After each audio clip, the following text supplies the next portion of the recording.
Like so many before it, no points for figuring the Dragon Quest series would take a detour into the realm of Minecraft-style collecting and crafting. Much O points if you thought it would execute the premise so seamlessly, and embrace its own signature traits while delivering a single-player RPG adventure that alludes to the Dragon Quest classics.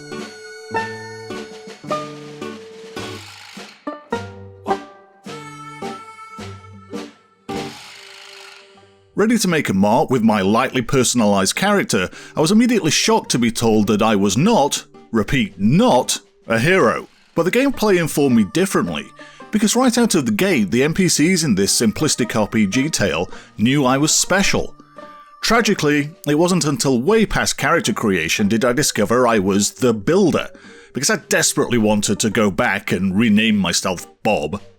Building, or more specifically creating, is your unique talent in a world where people have been stripped of the fundamentals of creation.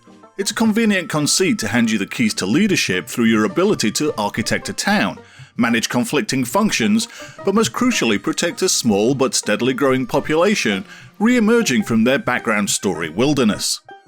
Flaunting Dragon Quest's endearing signature style, the graphics represent a world crafted in vibrant cubes. While mining resources and collecting plants and metals alongside an occasional flurry of combat is all too familiar, the pace and dexterity of progression is initially refreshing, and, crucially, keenly aware of itself. It reveals your abilities in this world quickly, but without overbearing you with process. Given that it involves building a town from ruins, scavenging for whatever resources appear most useful, and fighting both fauna and the geography of this cubed world, it's an impressive balance. The fundamental processes don't sway from RPG norms. You build from rags to leather to iron to steel. But the ultimate bad guy isn't so clear. It's evidence of how Builders tiptoes across the chasm between kids game and adult friendly. While most of the dialogue is by the fantasy book, it's also peppered with occasional notes that remind you it was written by a real person in the 21st century. A personal favourite? You want to take a look at my tool? We only just met. I know, but in this context it was refreshing. So you harvest the resources of the land and parlay that into the ability to build machinery or functions around your town that encourage growth. By growth it really means from a couple of people to a handful, barely a village, but the purpose is clear and persuasive. Of course you can't get away from the chopping, hacking, mining of the metals, or even the slaughter of aggressive scorpions or passive blobs. They all present challenges in their own right, and though it takes some time before Builders flexes its muscles into more cerebral mental considerations, the focus is always clear.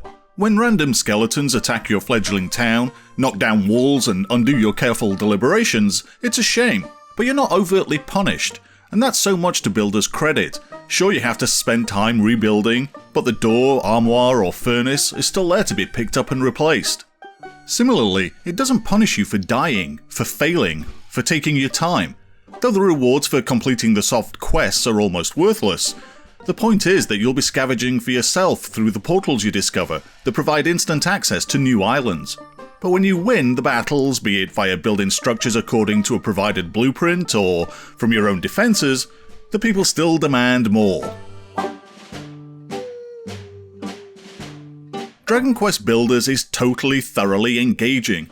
Its gameplay is accessible to kids while its dialogue offers enough sly references to keep Dad amused. Collecting, crafting, building all sounds familiar, but this package encapsulates so much of the best parts of this creative process and wraps it in light role-playing progression and storytelling.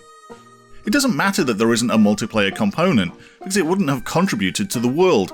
So that means this is a gold standard RPG for the non-connected gamer, to flex all their cerebral muscles wherever they want it to go. For more on all things Dragon Quest, stick with IGN.